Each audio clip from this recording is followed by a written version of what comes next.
what entrepreneurs really are extremely, in fact, the most traumatized people, them and comedians, entrepreneurs and comedians, the most traumatized people, uh, who have like the highest IQ, EQ, and they can, create, from that trauma, companies and massive scaling and wealth and all that stuff, which is great.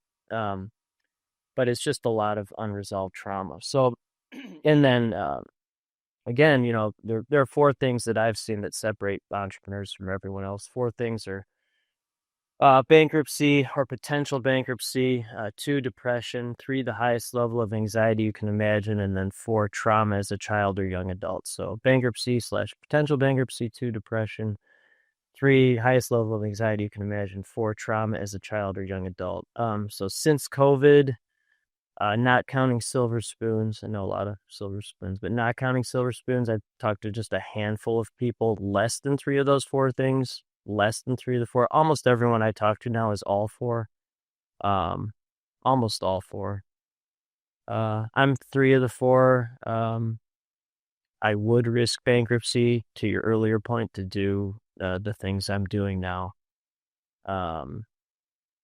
But that's what this world is. Okay, and then I'll give you a specific example. This is very graphic, but this is kind of the world that I'm in, because then I'm an observer, and then I listen and genuinely care, and then I'm not, I'm not trying to get anything out of people. Like, I just want to listen. But one of my friends, how do I do so? He's okay, by the way. At least I was told he's okay today. But one of my friends, who's a family member with one of America's most famous entrepreneurial families, he messaged me. This is graphic. I'm just letting you know. He messaged me last night that he was going to hang himself in a hotel room that he's staying.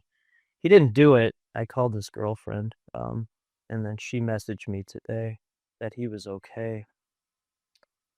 But doesn't matter how much money this person has or what family he's from, or it doesn't, And so, for whatever reason, maybe it's because of, what you talked about in the intro, how I am, that people just, they feel comfortable sharing those kind of things with me. It's like a safe place. There won't be any judgment.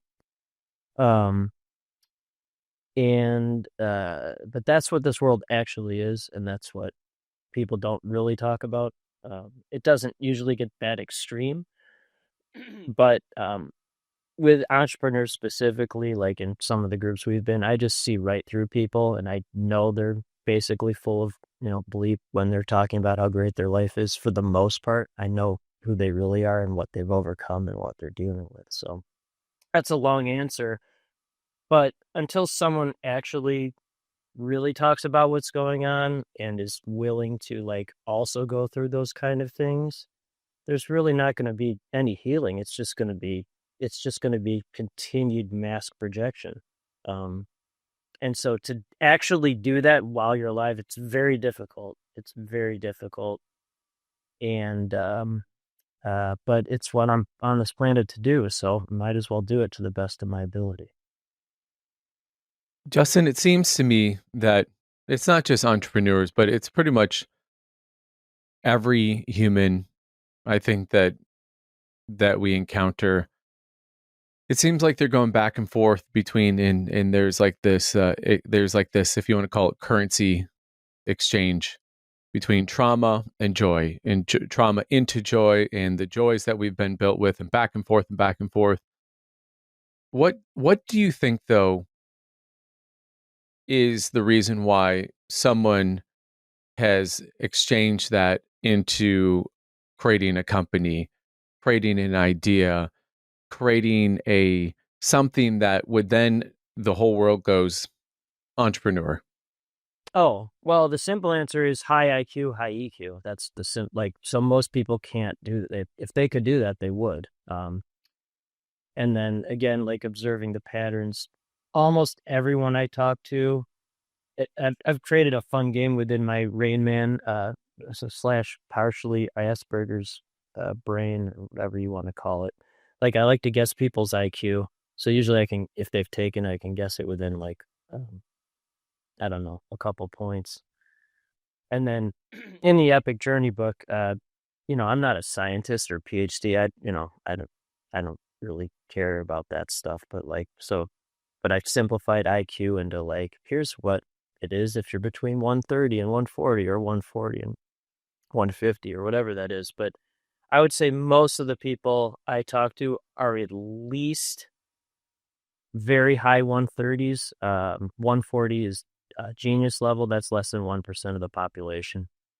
Um, for the record, I was tested 139 as a 7-year-old. IQ does go up as you age, so I know and then I'm glad it's not much higher than that, because when you get too high, there's like no social ability. There's no like I have human children who are wonderful. When you get really high IQ, it's a really, really tough life. But so that's one, is that they just have high IQ. Like if most people don't have IQ like that, so they have jobs or whatever that is, which is totally fine, thank God. But and then the other thing is with and I'm going to separate this if it's helpful with, true visionaries. They also have the high EQ. They have the heart, and I would say they also have the high SQ, the spiritual quotient.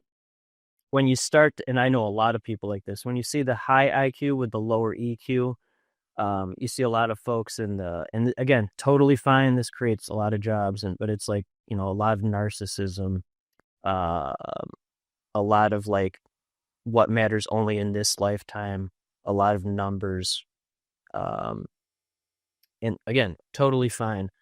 But like I see the true visionaries as they also have the huge heart.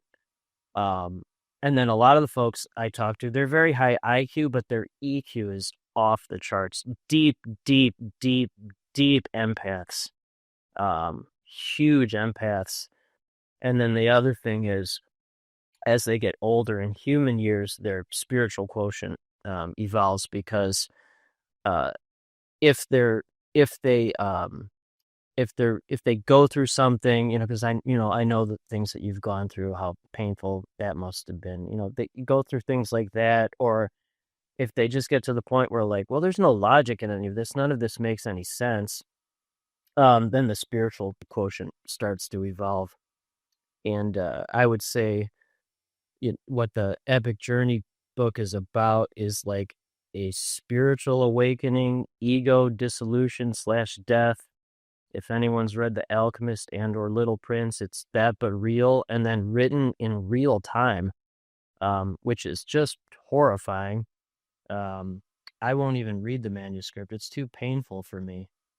But on the other end of that is, very grateful Dr. Deepak Chopra is doing the introduction for it, and just posted yesterday that he and I are doing an interview together on social media about the law of Dharma, from his most famous book, Seven Spiritual Laws of Success. So like that stuff is great. Um, and it's a byproduct of, experience, something like that. I guess to really simplify your question, like I don't think the joy or trauma, I don't think the joy is available without the trauma. I haven't seen it where it just starts. I haven't seen it. I haven't seen it where it just starts as pure joy, or it's not as significant. If anyone who's read Man's Search for Meaning, Viktor Frankl, I mean, to me, that's the ultimate example. That's the ultimate example. But I haven't seen the exception to that. We're to get to a certain level of spiritual growth or emotional growth that you don't go through something like that. I mean, maybe you know of an example of that. I haven't seen it. I haven't. No, I was actually just commenting the other day. Was hosting an event for a team and for our team, and I made the comment. I said, "Has anyone here ever had like a moment that they don't go was a pivotal moment in their life that wasn't met with friction?" And if you want to just call it like with a level of like trauma, and trauma isn't necessarily like you ran your car into a wall. Trauma could just be the fact is like I am not enjoying this. Like this is causing like some discomfort. This is causing some like yep, there's like the death. And I'm curious about your thoughts on this, Justin, in part because in the past I've always loved just sort of your just matter of fact takes. I had the aha the other day that so many people are chasing whatever that is, success. No, they're not chasing anything. They're running away. They're just not chasing anything. No, they're just running away from themselves. Yeah. Yeah, well, and I think to maybe to that point, Justin, is that I feel like the people who have turned and face a storm like Buffalo do, um, that they and walk towards it is that those things that people are chasing, i.e., running from, um, is that it ends up that the things that those things that they're running that they're chasing though start chasing them, and it seems to me.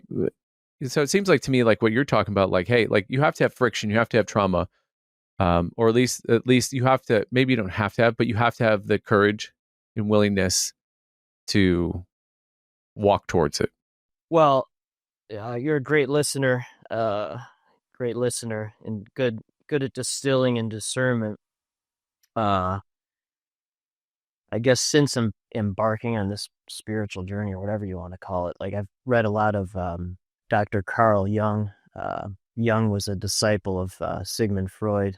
They were like best friends, and then they had a falling out. Uh, and then Jung went through a huge dark night of the soul, ego dissolution, and then wrote a book called The Red Book that he didn't even really want published. But it did publish, either toward the end of his life or right after he died. But part of that book and part of his memoirs, he talks about, this is paraphrasing, but most most people, in fact, almost everyone, when they get to the point where they look within, or it gets to the point where it's like, well, I have to look within to heal myself, they just run from it, because it's just too painful. Like, it's just too painful to do it, where you just sit in it and you just take it and you observe yourself. And um and doing that, it is it is brutally painful. It's brutally painful, whatever, meditation or however you process it, taking walks in nature, listening to videos about psychology or whatever that is, having these type of conversations. And um and that's what leads to the chase. It's you're running away from yourself and then chasing something else. And um and I guess, you, you know there are ways, like, to communicate this with assessments or things that help ground it. And I still do, but Colby, Kolbe, you and I are both 9 quick starts. Most visionaries are very high quick start.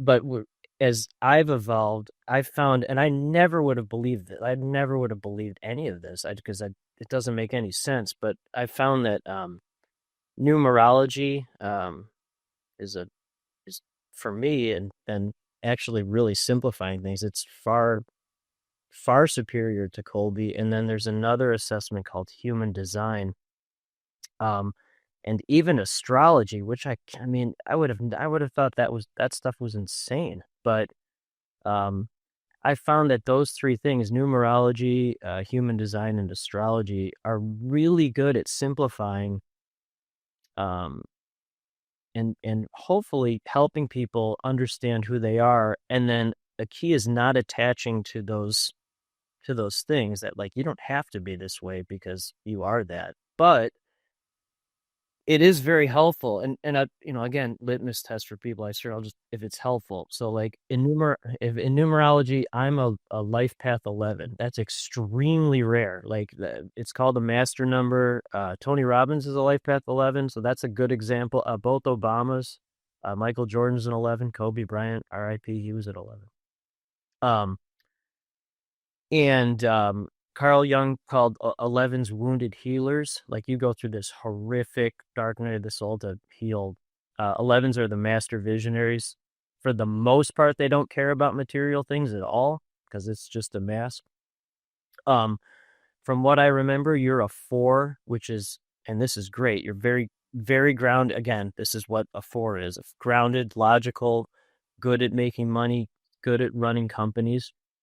Fours and 11s are good matches. Um, and then in human design, I'm what's called a manifester. Again, shocking, right? Extremely rare. 7% of the population. So, to simplify what a manifester is, like I can just feel things and then they happen. Sometimes years or even, past, even after death, like it happens and you're just way ahead of everyone. And then manifestors have to tell people how they feel no matter what. So I'm guessing that's probably why I'm so direct, because like manifestors have to get that energy out. Most of the world is some type of generator or a projector. So to simplify that, they basically will take energy from a manifestor and then create something out of it. So those are those two. And then in astrology, I'm an Aries, which is just plow through, plow through everything. And then evolved Aries don't care about money. They don't care about material things. They know most of that is BS, which it's great to have that stuff, but again, it's a mask. And then Aries are extremely loyal. Like they are extremely, extremely loyal. And so I'm like, oh, so those are 3 things that really help. I'm like, oh, I've always been like this. So here are things that help explain that. And then adding Colby to that. And then going all the way back to your earlier point or the introduction, if I can do that for myself, then I can help others, with those type of things, help hopefully explain why they're behaving or, feeling these kind of things, because they're fairly accurate most of the time. And so to at least have some basis where you're just not completely floating around, I found it's really good to have those things as guidelines or even barriers, if that's helpful. I think it's super helpful. I think one, 2 things. Number one, I think one request, if you could go give even just the high level of numerology, human design, like in the astrology, like what, like where's that, like, where's it harken from? And because I think some people are going to listen to this, Justin, and go, okay, that this sounds like really frou-frou. So I'll start there. I would have thought that. I would have thought that 2 years. I would have thought that was a lunatic talking 2 years ago. I would not have believed it. But um, so for I guess for all 3, you really need to know um the day you were born, including year, and then for human design, you need the time of birth and the location. Um, and that's why it doesn't make there's no logic in it. It's just based on your day. Um, in terms of like the actual like tactile things of like how they were created, I don't like, and there, if you look that up, you can find it. There were people that like basically got it out of the ether. That's basically where they came from. They weren't scientists or anything. Um, and that's where they came from. My understanding is astrology is the original science. And then it was, oh, I'm glad you asked that because I just looked this up a couple days ago. Astrology was like the original science, but it was replaced by astronomy because astronomy could be proven by logic. It could be proven, um, which makes sense in this world that, you have to have proof. But again, some things I've found go well beyond proof and logic. I mean, almost everything. But Justin, I find that really interesting, considering that we base these things in logic, yet we have societies that are also based in spirituality and religion, which is all about faith, which is not logic based. Well, religion means to bind. So this is interesting that you mentioned that, because so like religion and spiritual things to me are fundamentally different. This is one of the chapters in the book. So religion it comes from religio, which means to bind, and spiritual is more like open. So that's an interesting. To me, like religion is more of like it's more of a human construct, a human conditioning as opposed to an overall like spiritual heart based opening. And I do think religion in many cases is very good for rules and guidelines, and genuinely helping people. But to me, religion is more of the business side of spirituality, if that makes sense. And the word business comes from bizigness, which means anxiety. So business coach, anxiety coach, business degree, anxiety degree. Like it's, it's true. Well, that's what it means. That's what. And then sale, by the way, means dull and dirty. That's literally what the word means. Um, so we have these, and then religion defined. Oh, you know what nice means? You know what the word nice means? Like, hey, you're a nice guy. But, oh, so nice means stupid. That's what it means. So that's the original meaning of nice. So it's like, it's it's interesting. Like I love etymology because like you kind of learn where things came from, and then how they were like morphed into like whatever they are now. But the original meaning is like a lot of them, it's extremely negative.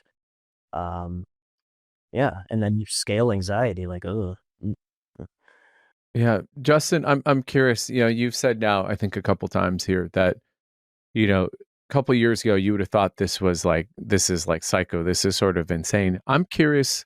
I mean, so people who know you and the people might be listening to this in terms of like, you are pretty just matter of fact. It's sort of like, is this a phone I'm holding in my hand? You'd be like, yes.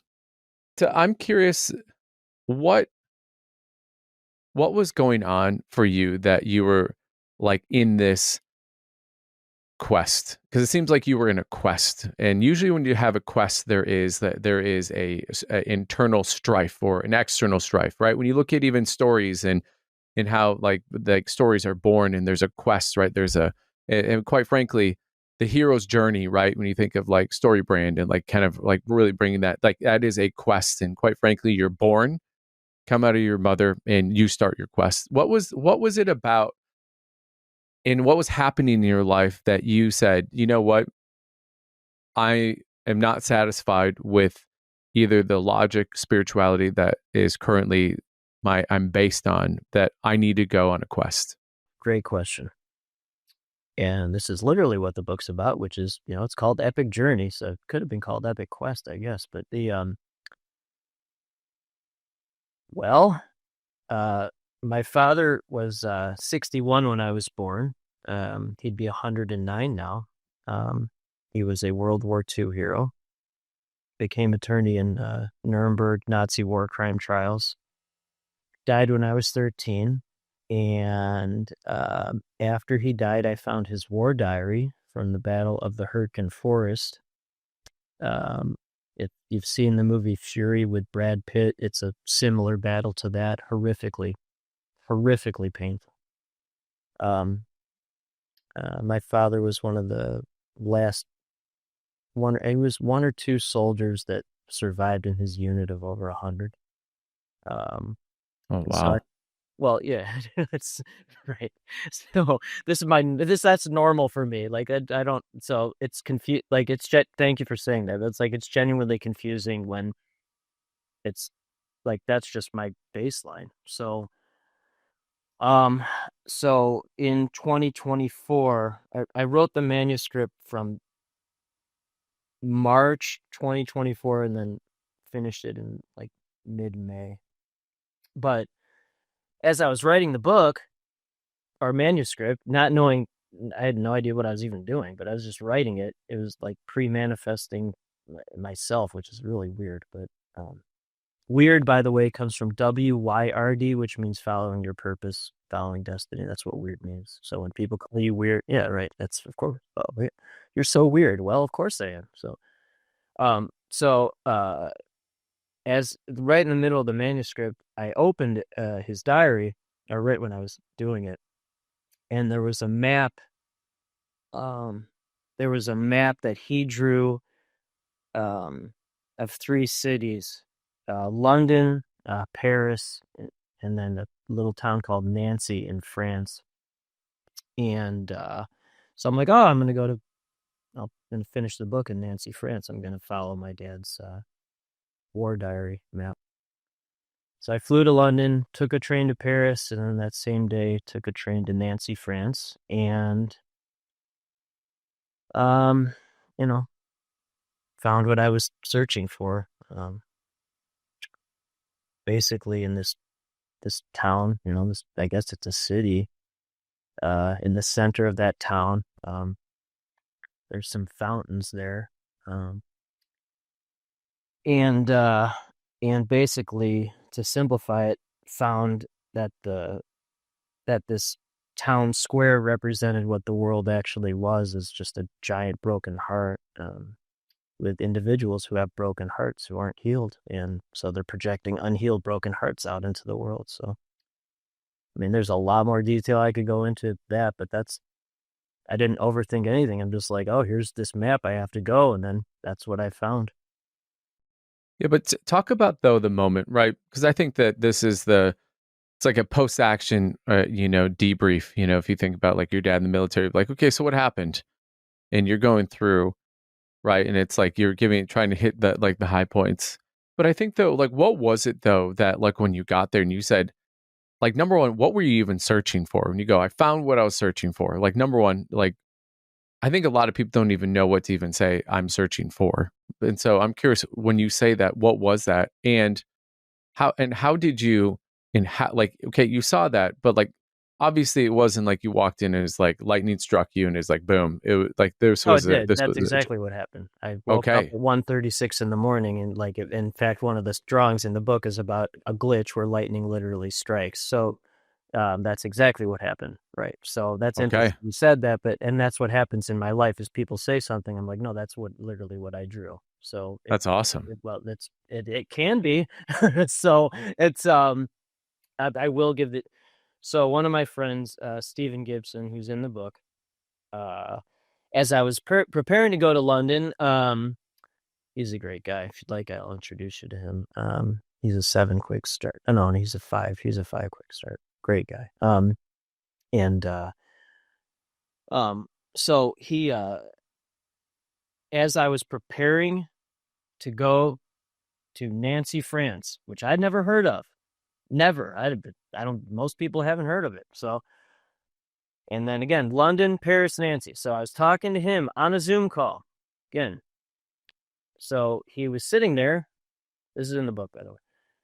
He's sitting there with his new adopted daughter. Would you like to guess what his new adopted daughter's name is at that time, 2 years ago? She was a baby sitting on his lap. Would you like to guess her name? I'm a Destiny. Close. Her name was London. So I'm like, oh, okay, that's interesting. And I go, oh, so well, I was just staring at her, and then so I go, oh, I'm going to London and then Paris and Nancy, France. He goes, wait, what? Nancy? Oh, okay. So I'm like, yeah. And he goes, oh, well, that's where my father. That's where my father was a soccer/football star, and that's where my grandmother's ashes were spread. So you should go to the center of the town square where the fountains are, and you'll find a lot of answers there. So I'm like, okay, yep. So that's what I did. Wow. Yeah. Wow. So again, Justin, so you have this moment, and I think the question I asked before was, what then led you to go, okay, because I think human condition is we like to identify things. We like to have an avatar. We Not like for to have like, manifestors. Manifestors aren't like that. Most people are. They've been conditioned to look for, well, why do I do this? Manifestors, they go on gut instinct, heart intuition. Most people are yeah. not like that. They need the, yeah. Yeah. So I guess my question then is, what led to you diving into numerology, human design? Great question. Great question. I love that question. So like anything, this is the standard answer for that is having conversations like that where somebody would bring it up. And I was having a conversation with another one of my friends, and she said, shit, she was a life path 22. I'm like, I have no idea what that even means. Um, um, and so a life path 22 is a master builder. 11 is a master visionary. I just started a retreat center company with a life path number 33, which is the master healer. That'll be fun to watch that grow. But the most famous life path 22 I know and spent a week with him on his island is Sir Richard Branson. So think of a life path 22 like that. And then I didn't even know. So this was, again, about 2 years ago, maybe a year and a half ago. And then then I looked up what mine was, and life path 11. I'm like, oh, okay, now that makes makes sense. It makes sense for sure. But that's the value of conversations like these, or being in groups, or just talking to anybody. Like every meeting is one of my friends, Scott Danner. He's a 9 quick start. He likes to say every meeting is an opportunity for mentorship. So like, doesn't matter if someone's a visionary or not to me. It can be at a youth baseball game or whatever. Like there's something to hopefully learn. But that's where I learned about that.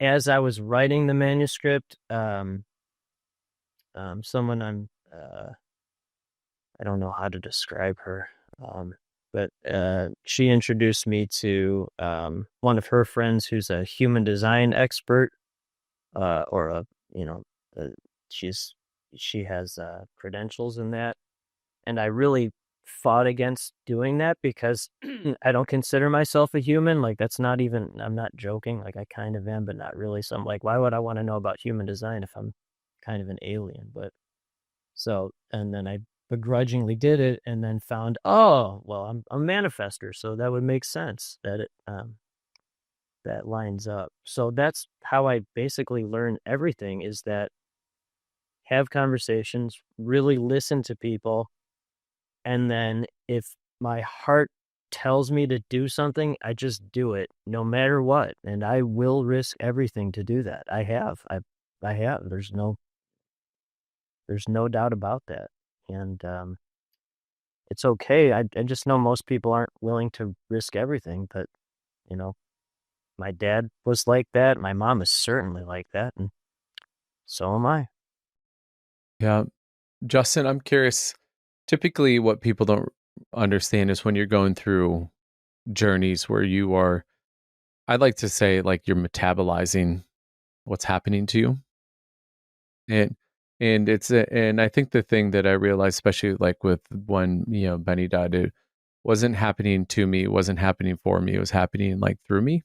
And um and like what what was like the old Justin who was like, I need to find what I'm searching to, and then the Justin who goes, I now have found, like, what had to change? Because I think so often people look at what do you need to add into your life, and I think that more often it's what do you need to excavate, um, and to simplify in your new life. I'm curious in your journey in that, as you started to have these ahas, like what did you realize that needed to change for you?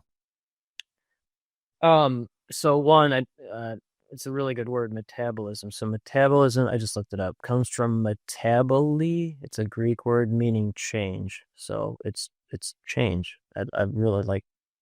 So again, your situation with your son, you changed. You, I would argue that you evolved for the better. Um, Yeah. you can help more people with that and empathize. Um, so I hope this answers your question, but like,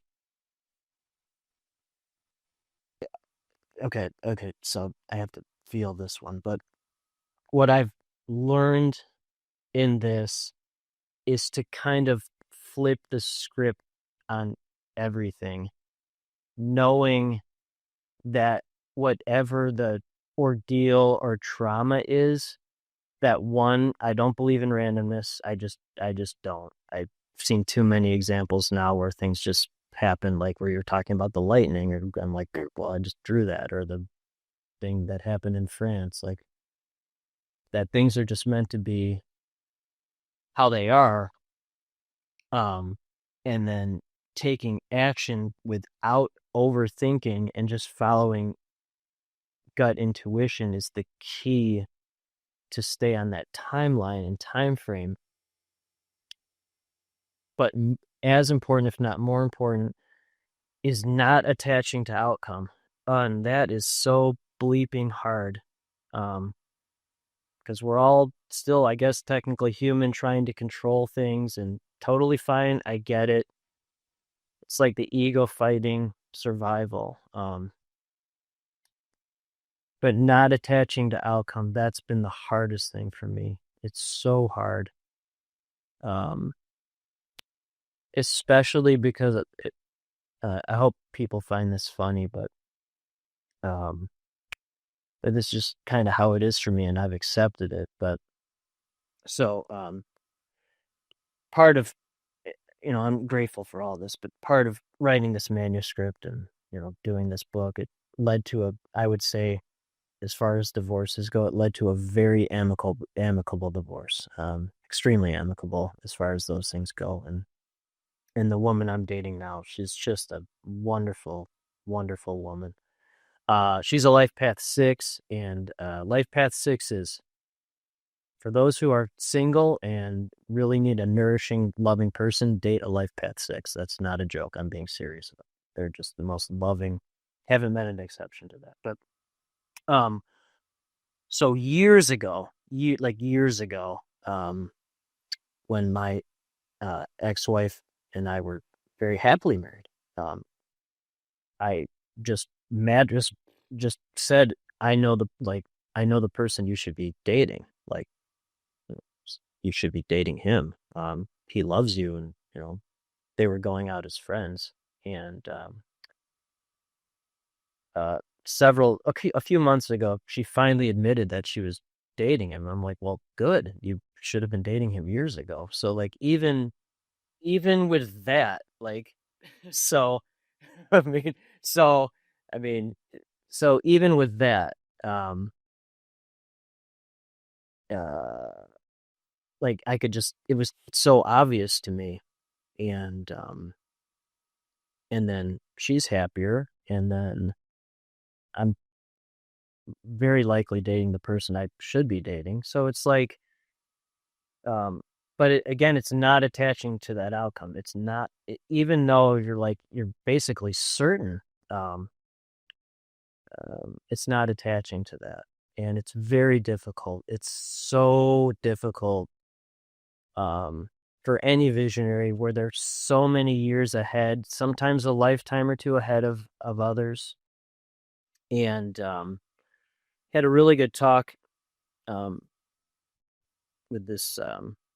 He's in your industry. Um, he's a 10 quick start. It's worth a lot of money, and I was talking to him about some of the things I was doing, and he's like, the biggest challenge you have is getting people to accept this kind of stuff in this lifetime or in while you're alive. I go, well, uh, I don't care about that. I'm trying to create things that far surpass my lifetime. Like, if you're just thinking about your own lifetime, that's just pure ego. Like, I'd, I'd much rather create something that, like, Man's Search for Meaning, like that thing, that's a book that I think that will last hundreds, if not thousands of years. So it's far more important to create something that lives within the human, or whatever we are, the consciousness, uh, for a long time, because that's how you really help people. And then like living body death, I'm not as concerned about that. I'd love your take on that after what happened with your son. I'd love to know. Yeah. I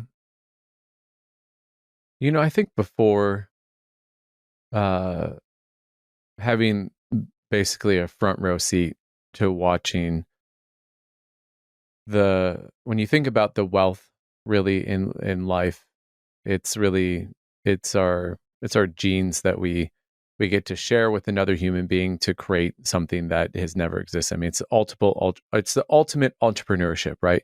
Creating something in the world that's never existed. Um, and um, I think the thing that surprised me most, Justin, was um, as we were going to remove his breathing tube, it was just like feeling being, like in I think it's in the Bible, it says, torn asunder. That's what it felt like. It was like, um, just being torn asunder. And then, but like in those moments then where they were like, hey, this could take 24 hours. And it was really about like maybe 35 minutes later, I was Mm. actually recording, You did. You because recorded. You recorded. yeah, I recorded because they were like, it's the first time we'd seen him without all of like these wires all over his He face, was these just your tubes, and son. He was just your yeah, it's son. just your son. And Yeah. so we wanted to like get as many photos and pictures and be able to like, because we were able to like kiss his face and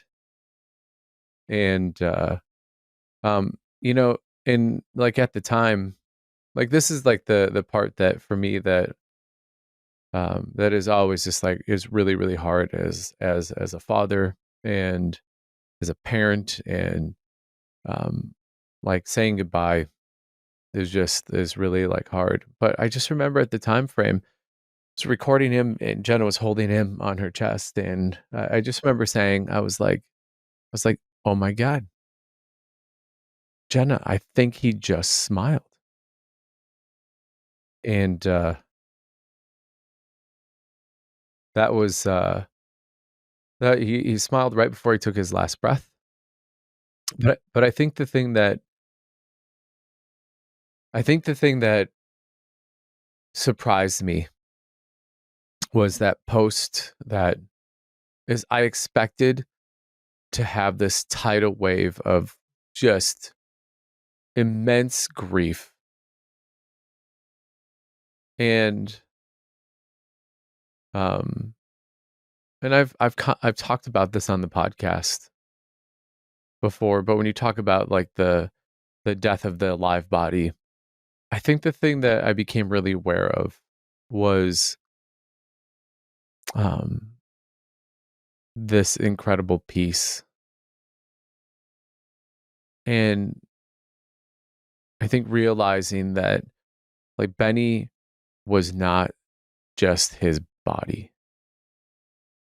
And um and and I remember like post that I think pre Penny, I was really scared of like regardless of like people were like, no, great, I'm going to God or whatever, if whether you believe there's afterlife or not. Um, I think if people are telling the truth, like I have a lot of things to like live for.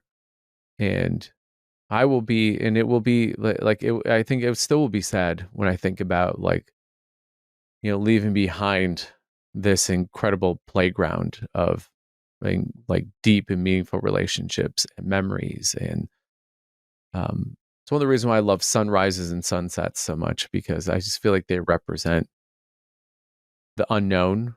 Like you'll never see a sunrise like that again. You'll never see a sunset like that again. And it represents, I think, like the essence in life. But I think that afterwards, I had this like really incredible piece about that I wasn't afraid to die anymore. In part because I knew that I was going to get to go be with my son. And um so that's been like my experience with it. And there was something that was incredibly beautiful. These are the things that I found and what I metabolized were so beautiful. I remember just realizing and talking about like the word bittersweet. It's such a funny word, like bitter and sweet. And I feel like it is like it's this um apex of where the real true human condition exists. It's like where friction and trauma meet, yet like joy and abundance. Because um, I look at the impact Benny had of his 16 days live, his 16 days alive, and at the end of the day, he's still living. He's living. Yeah, I mean that's my experience. Well, and the way you calmly and effectively summarize that. It was very good, very powerful, um, very powerful. Um, I'm trying to find what bittersweet means, but because that doesn't make any sense. Right? I mean, it's interesting, isn't it? Well, yeah, it's one of my friends. She's a life path 33. Those who have children probably know of her company. Melissa and Doug Toys. Her name's Melissa Bernstein. Um, so she had let me be human for a second. So she had like a $1 billion exit. She has 5 children. Um, and she's late 50s, maybe early 60s now, and she openly talks about this, but she's been suicidal, I think, since age 8 or 9, so most of her life. That's why she created Melissa and Doug Toys. So the toys are, uh, they're, it's those toys were created to keep herself from committing suicide. That's literally why she created that toy company, which is, I found that really interesting. That's an extreme case of projection, by the way. That's actually, I didn't think about that. Wow. That's exactly what that is. Wow. Oh my God. But she's done the inner work. So she combines words. And one of the words, well, a couple of them are in the book, but the one I really like the most that she just made up the words because it's like a toy for her is exilified. Exilified. So that's exhilarated and terrified. And exhilarated and terrified. So that's how it felt going to France. That's how it feels. I feel being an entrepreneur. It's how it feels like living the human experience or whatever you want to call this. It's a joy and trauma at the same. I had to combine joy and trauma. That doesn't work. I'll figure out something like that. But exilified. It's this balancing act. And then uh, there's he died, but his name's Robert Johnson, and he did a lot of shadow work. He spent his life working on shadow work, shadow behavior, so the dark side of things, I guess. And then the key was embracing that shadow, embracing it, not like pushing it away, not running from it, but embracing it and sitting with it. And then I'm paraphrasing one of his quotes. Uh, and he said, "For a select few," I'll say this one's slow. Let me slow down. "For a select few, there is a determination to seek liberation from social hypnosis. For a select few, there is a determination to seek liberation from social hypnosis, social conditioning." So, if for a select few, there's that determination, no matter what, no matter how painful it is. You know, son dies. Dad dies when you're young. Get these text messages that people are going to commit suicide. You are willing to risk your marriage, and for a select few, there's a determination to seek liberation from social conditioning, because for the most part, and it's totally okay, the world is conditioned, has been conditioned. And then for a select few, many times years, if not decades, if not lifetimes before others, they are willing to go through that um, to liberate themselves and hopefully liberate others, but first liberate themselves from that social hypnosis. Yeah. I think that going back to what we were talking before is that I think a lot of people look that success is when you can eliminate the frictions in your life. And I think that's actually becoming like hostage. Yeah, they think that, yeah, they think that's true, but no, no, no, Yeah. no, no. My question, Justin, to you is how do people like when you were going through some of your traumas, like what's the roadmap for people to bravely, willingly have honest conversations with themselves and address trauma? Like how do what's the what's the metabolization formula? That's something after this, I'm gonna really feel if there is a roadmap for that. What I can say now and what I've learned is, and this is a very painful lesson, this is the most painful lesson I think I've learned, is that no matter how much you love somebody, you cannot fix them. You cannot, you can't. They have to be willing to do the work themselves. And the only person you're truly responsible for is yourself. Um, so I would say that's where the roadmap starts.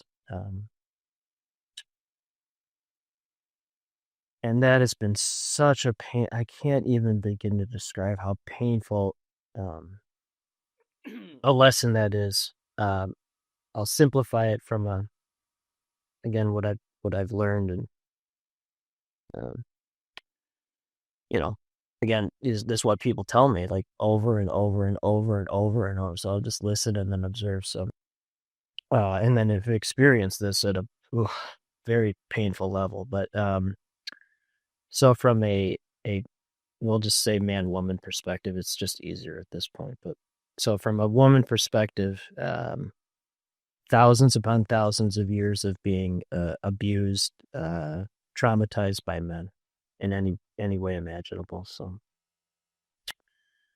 it's at a genetic cellular level of being abused. Um, I've met very few women, very few that have not been abused in some significant way, and or married a narcissist, have had a relationship with a narcissist, an abusive man. Women who have been with women have been abused by, women have been abused by their moms. Like, so it's at a cellular level, thousands of years. And so then when a man comes along who or when a woman comes along who genuinely loves and or cares about that woman, it doesn't make any sense. It's confusing. It goes against the wiring. So, um, my friend described it as like a snowflake that falls in the summer. It's just like an anomaly. Um, and from a man's perspective, there's nothing more painful that I've seen. Maybe the death of your child for sure, but like for the most part, nothing more painful than genuinely loving, caring about a woman, and then that person rejects or doesn't understand it. Nothing more painful.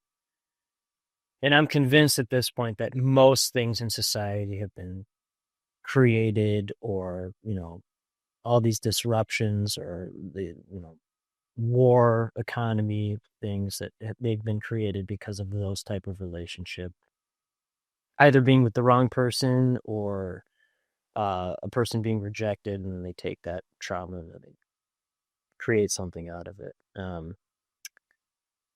And then from a firsthand perspective, you know, since getting separated and divorced, like I have dated and or cared for several women that have been so horrifically abused, and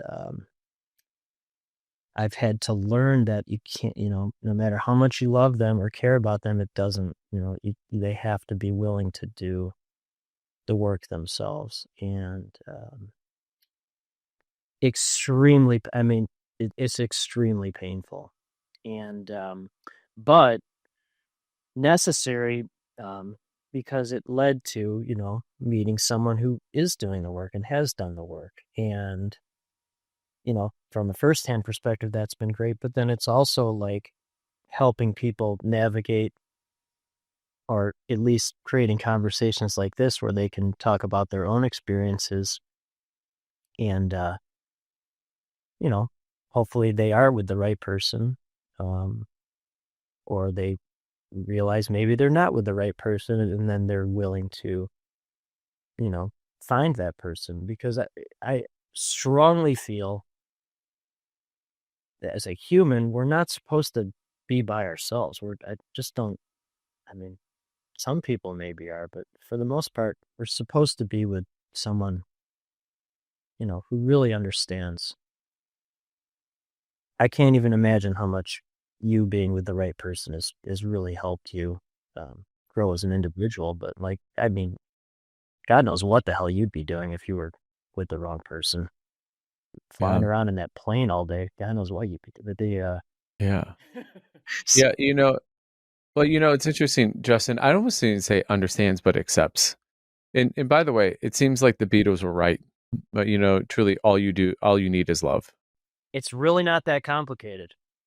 It's really not, and yet it is because that's what most people are actually missing. They are.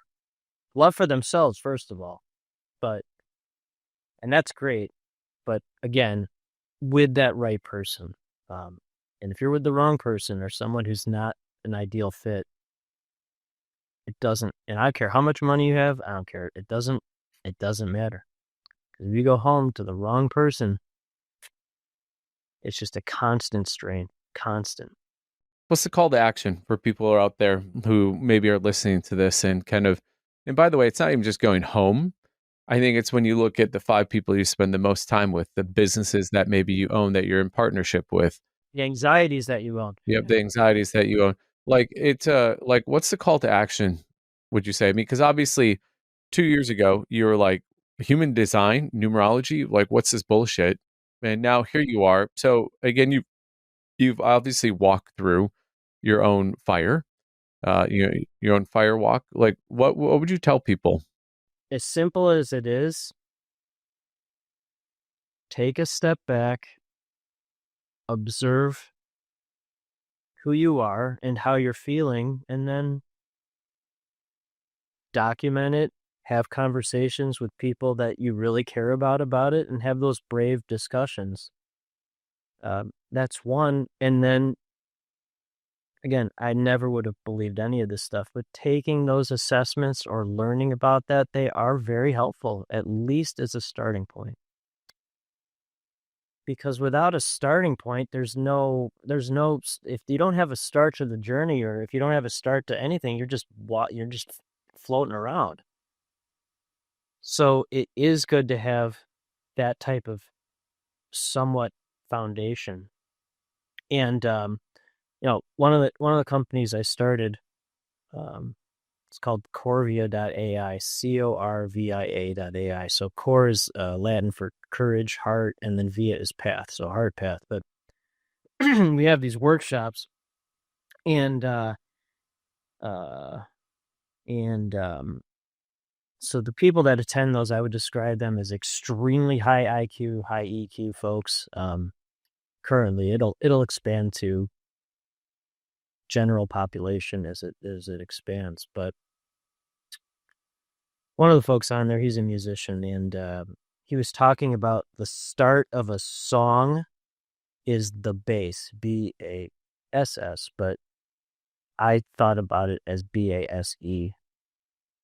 And so to have that foundation, that base with stepping back, observing who you are at this moment, reflecting on your life, and then having those conversations with your spouse, I don't know, with your children, um, coworkers, I don't know, your trusted advisor, whatever that would be the start. And then actually documenting how you feel.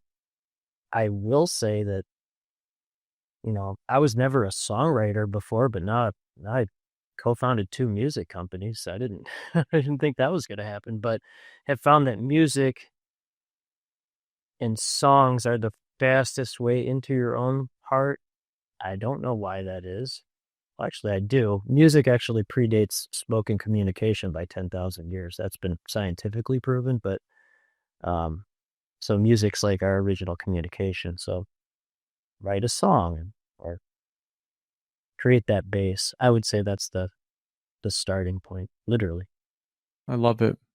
Justin, loved having you on today. And I think that you gave people a lot to like think about today that's going to maybe feel frou-frou to him, but then they're going to like think about it. And so like these are all like new birth and new ideas, like get out there. I also think you're going to have some people that what you spoke your truth to is going to make them like probably go, okay, I need to have I need to stand up.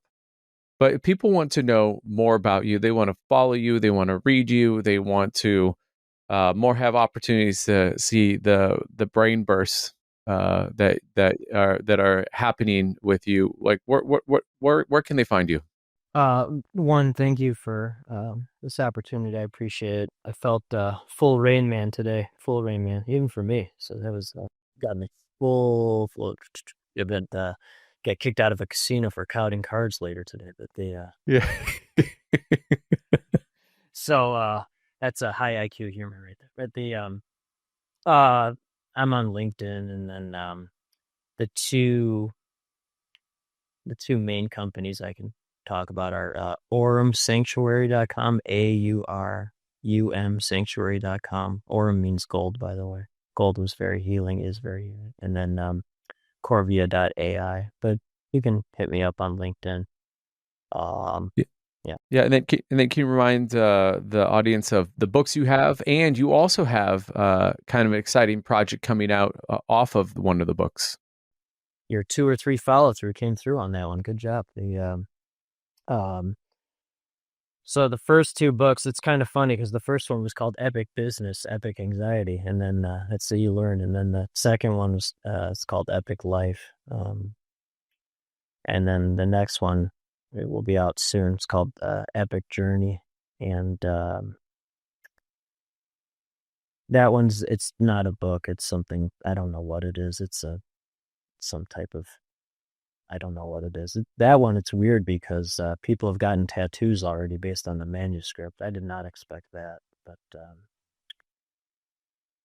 that one is, every woman who's read that one has cried. That doesn't surprise me. A lot of men too. So I'm happy to send you the manuscript if you connect with me on LinkedIn. And then that one, very grateful it's being turned into a documentary that Gary Sinise from Forrest Gump and other movies, he's agreed to narrate that. So after the book comes out, which is soon, then the documentary, I'll be working on that. And for that one, I begrudgingly have to be the star of that because my dad is dead, because it would have been, I have to go back to where he fought in those battles, and so I have to go back to Europe again, but I'm in no rush to do that. Yeah. Well, Justin, it's been a pleasure having you on. As you know, if you've listened to my podcast, I like our guests to have the last ripple, last thought, the last question, the last comment. Well, I hope this has been helpful for everyone. I love it. Like I told you, he's a man who's concise. Justin, thank you for being here, and thanks for sharing. And as you said, thanks for going full Rain Man. You're welcome. I appreciate it. Thanks for being on the pod. Thank you. Thank you for listening. A big thanks to Elation Lab for the production and creative design. Remember to like, subscribe, and follow us on YouTube, Apple Podcasts, and Spotify. Keep listening for more Max Life.